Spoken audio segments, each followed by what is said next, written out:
नमस्कार।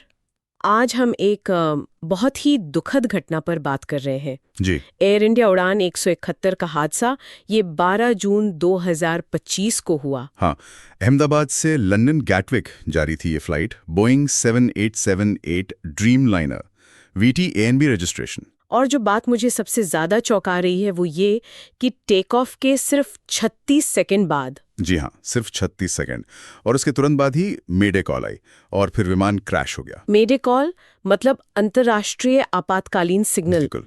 और ये गिरा अहमदाबाद में BJ मेडिकल कॉलेज के हॉस्टल कॉम्प्लेक्स पर। ओ, मतलब आबादी वाले इलाके में। हाँ बिल्कुल। हमारे पास इस घटना से जुड़े कुछ स्रोत हैं जिनसे हम समझने की कोशिश करेंगे कि असल में हुआ क्या था। हाँ, चलिए इस पर थोड़ी गहराई से बात करते हैं। तो विमान में कुल कितने लोग थे? कुल 242 लोग थे।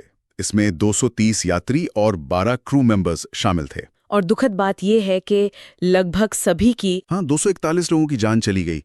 सिर्फ एक व्यक्ति, विश्वास कुमार रमेश, जो एक ब्रिटिश भारतीय नागरिक हैं, वो बच पाए। और उनकी सीट संख्या भी काफी चर्चा में है, 11A। जी हाँ, सीट 11A, वो अकेले सर्वाइवर हैं। और क्योंकि विमान हॉस्टल पे गिरा तो जमीन पे भी काफी। हाँ, जमीन पर भी भयानक असर हुआ।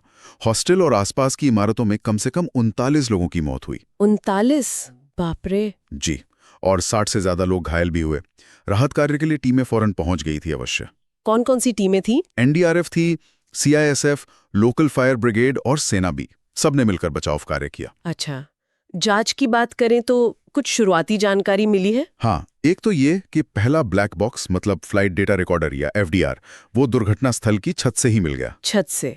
मतलब विमान का मलबा वहीं गिरा था? जी, लगता है। और ये काफी अहम सुराग है। साथ ही कुछ CCTV फुटेज भी मिले हैं। उन फुटेज में क्या दिख रहा है? उनमें दिख रहा है कि विमान जब नीचे आ रहा था तो उसका लैंडिंग गियर नीचे था।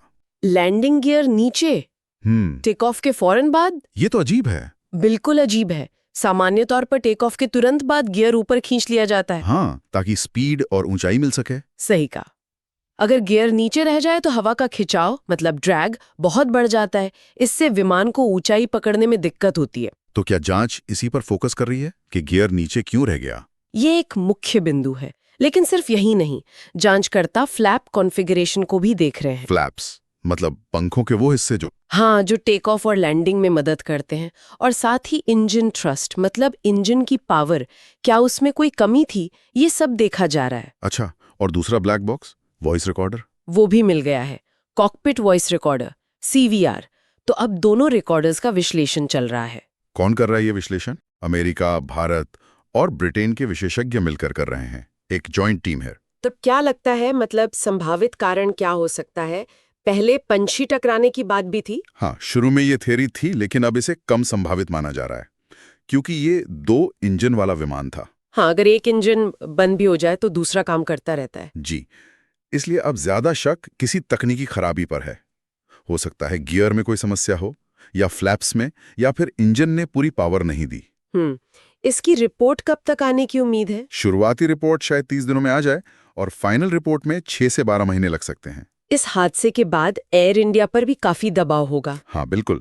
उन्होंने फौरन अपने जो दूसरे 787 और 777 विमान हैं, उनके बेड़े की सुरक्षा जांच शुरू कर दी है। अच्छा। और इसके चलते कुछ इंटरनेशनल उड़ानें, खासकर वाइड बॉडी विमानों वाली, वो या तो कैंसिल हुई हैं या कम कर दी गई हैं, करीब 15%। और मुआवजे की भी घोषणा हुई है। जी हाँ, टाटा एयर इंडिया समूह ने हर मृतक के परिवार को 1 करोड़ रुपए का मुआवजा देने का ऐलान किया है। और जो घायल हुए हैं उनके इलाज का पूरा खर्च भी उठाने की बात कही है। ये एक जरूरी कदम है। अच्छा, वो सीट 11A की बात फिर से करते हैं, उसकी काफी चर्चा हो रही है, आपने बताया। हाँ, ये एक मानवीय पहलू है इस रास्ते का। ट्रैवल एजेंट्स बता रहे हैं कि कुछ लोग अब जानबूझकर सीट 11A मांग रहे हैं। सच में? ऐसा क्यों? शायद मतलब एक उम्मीद की तरह देखते हैं उसे, या शायद संयोग से जुड़ाव महसूस करते हैं। कहना मुश्किल है। ये दिलचस्प है। हाँ, लेकिन इससे हटकर देखें तो इस हादसे ने फिर से एविएशन सेफ्टी पर ध्यान खींचा है। हाँ, खासकर उड़ान की शुरुआती फेज की सुरक्षा पर। बिल्कुल। इसी को देखते हुए पटना और बेहटा जैसे एयरपोर्ट्स पर सुरक्षा सुधारों की बात चल रही है। रनवे बढ़ाना, आसपास की रुकावटें हटाना, पंछियों के खतरे को कम करना। ये जरूरी भी है। तो अगर हम सारी बातों को समेटें तो मुख्य बिंदु क्या है? देखिए, मुख्य बातें ये हैं कि ये एक बहुत ही भयानक हादसा था। हाँ। टेक ऑफ की तुरंत बाद क्रैश, एक अकेले यात्री का चमत्कारिक रूप से बचना, जांच का फोकस तकनीकी गड़बड़ी पर होना, जैसे लैंडिंग गियर, फ्लैप्स या इंजन। बाहरी कारण जैसे पंछी टकराना अब कम संभावित लग रहा है। और एयरलाइन और अधिकारियों की प्रतिक्रिया? हाँ, उनकी प्रतिक्रिया भी अहम है। सुरक्षा जांच, मुआवजा और भविष्य के लिए सुरक्षा उपायों पर जोर देना। ये वाकई एक ऐसी घटना है जो हमें सोचने पर मजबूर करती है विमानन सुरक्षा के बारे में।